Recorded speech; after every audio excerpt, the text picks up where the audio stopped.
Depuis toujours dans l'économie, l'une des valeurs refuge est d'investir dans la pierre. Dans notre pays, 58% des Français sont propriétaires de leur toit, une population parmi laquelle de nombreuses personnes se demandent comment la crise du coronavirus va aujourd'hui impacter la valeur de leurs biens. Car s'il est évident qu'une crise économique va suivre la crise sanitaire que nous connaissons, il est encore difficile d'en estimer son ampleur. Deux scénarios semblent s'offrir aux professionnels du secteur. Le premier, très optimiste, table sur une reprise progressive de l'activité et un retour à la normale d'ici décembre 2020. Pour les autres, les choses pourraient se compliquer dans le cas où le pays connaîtrait un krach financier. Dans le second scénario, la valeur des biens pourrait s'effondrer. Un effondrement qui pourrait particulièrement toucher les grandes villes, car on prédit une tendance du retour de nombreux citadins vers la campagne après cette crise. Une désertification qui pourrait avoir des conséquences importantes en saturant les marchés de la vente dans les grandes villes et ainsi faire plonger les prix à la baisse. Face à cette situation inédite, plusieurs économistes proposent une solution, un impôt sur la fortune à l'échelle européenne. Un impôt qui ne concernerait que les 1% les plus riches de France, qui ne serait appliqué que temporairement. De leur côté, les agents immobiliers s'apprêtent à reprendre progressivement le chemin du travail, comme le précise Jean-Marc Torolion, le président de la FNAIM. Nous allons organiser une sortie progressive du chômage partiel. Le télétravail sera prolongé et il y aura sans doute une rotation des salariés en agence. Reste à voir quel scénario s'appliquera réellement après le 11 mai.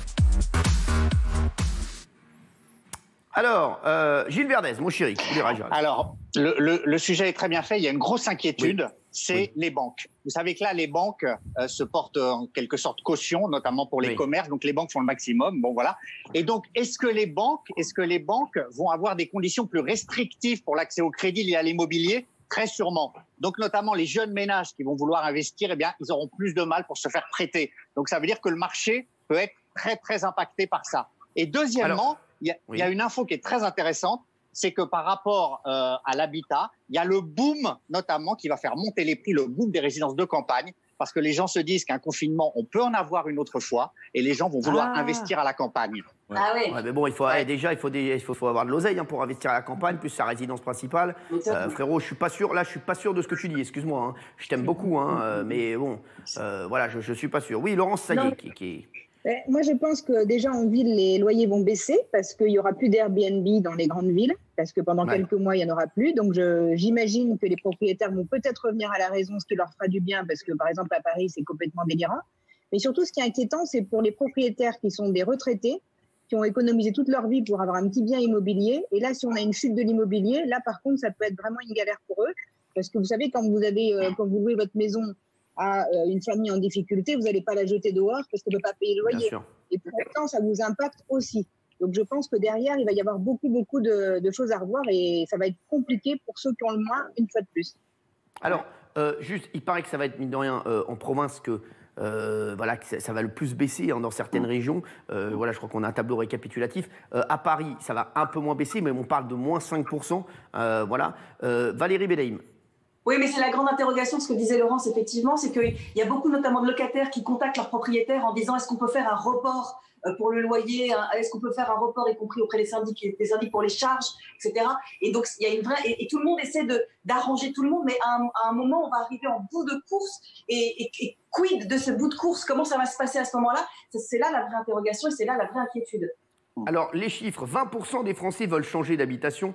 Un Français sur 3 aimerait que son bien se rapproche de la nature. Vous voyez, donc moi je pense que peut-être qu'il y a des gens qui vont essayer de vendre en ville pour se rapprocher de la nature, mais je pense vraiment que l'achat de résidences secondaires, je ne suis pas sûr que ça va exploser, mon Gilou, même si j'aime pas te contredire, mais il faut déjà pouvoir acheter une résidence principale. Plus avoir en plus une résidence secondaire, ça me semble compliqué, surtout après la crise du coronavirus. Un Français sur 3 aimerait avoir un logement plus grand, ça on peut le comprendre. Un Français sur 4 aimerait à présent disposer d'un espace extérieur, balcon, terrasse, jardin.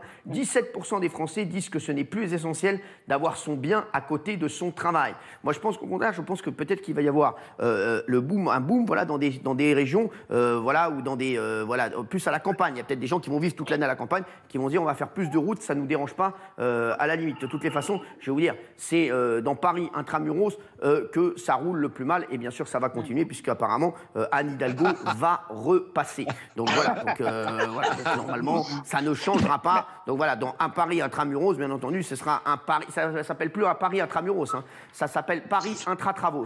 Voilà, c'est vraiment parce que voilà, c'est plus de murs, c'est que des travaux. Oui, Benjamin Castaldi. Écoutez, moi je Le pense forcené, qu'effectivement, excusez-moi, je vous ai appelé par votre nom, c'est le forcené. Bien. Non, je vous en prie. Non, je pense que malheureusement, je vais encore peut-être choquer, mais je pense qu'effectivement, c'est une plus les biens de qualité avec des terrasses, avec des espaces extérieurs qui vont effectivement le mieux s'en sortir. Et c'est ceux qui n'ont pas forcément acheté ces biens-là qui vont payer la note. Voilà ce que je pense effectivement. Mais effectivement, j'ai entendu comme Gilles que beaucoup de gens voulaient changer et se rapprocher de la nature et effectivement avoir un petit espace extérieur. Donc c'est ce qu'on appelle les biens un peu supérieurs qui vont garder, voire prendre de la valeur. Donc c'est encore les mêmes qui vont trinquer. Voilà. D'accord. Jean-Michel Maire. Oui, nous c'est vrai qu'on n'a pas tellement le choix parce qu'on a un travail qui nous oblige à être à Paris, voilà. Mais c'est vrai que si c'était pas le cas, moi je sais que la crise, en tout cas, m'a amené à réfléchir un peu sur les valeurs essentielles, etc., voilà. Sur la famille, sur des choses qui sont essentielles. Et du coup, j'aurais bien aimé, c'est vrai, aller peut-être dans un endroit où la vie est plus calme, ou avec ma famille, etc., où on se ressent sur des choses essentielles et plus être toujours dans la course parisienne, etc. J'aurais aimé, c'est pas possible, mais c'est vrai que moi ça m'a amené à réfléchir.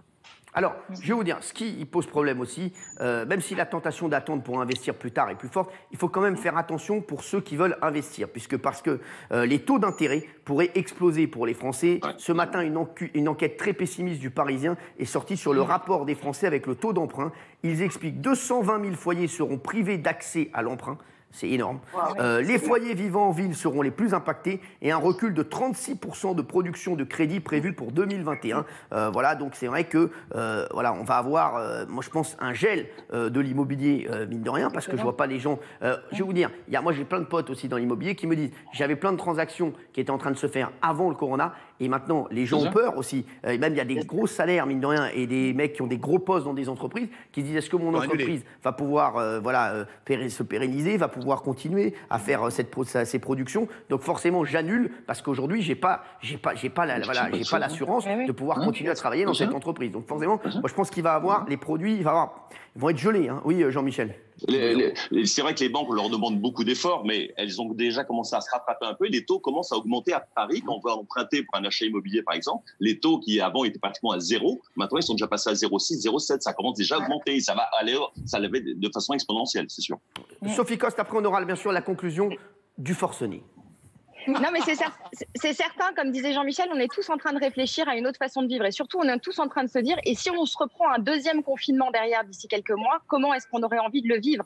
Puisque là, pour le coup, on est un peu préparé mentalement et on se dit, est-ce qu'on a envie de revivre la même chose?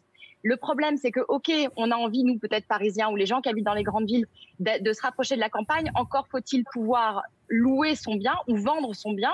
Qui va pouvoir l'acheter aujourd'hui? Comme vous dites, ça va être gelé. Donc, est-ce qu'on va pouvoir se déplacer? Je ne suis pas certaine.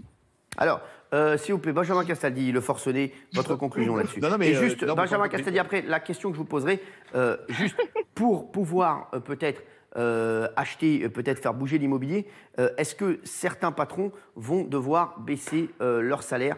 Qu'est-ce que vous en pensez?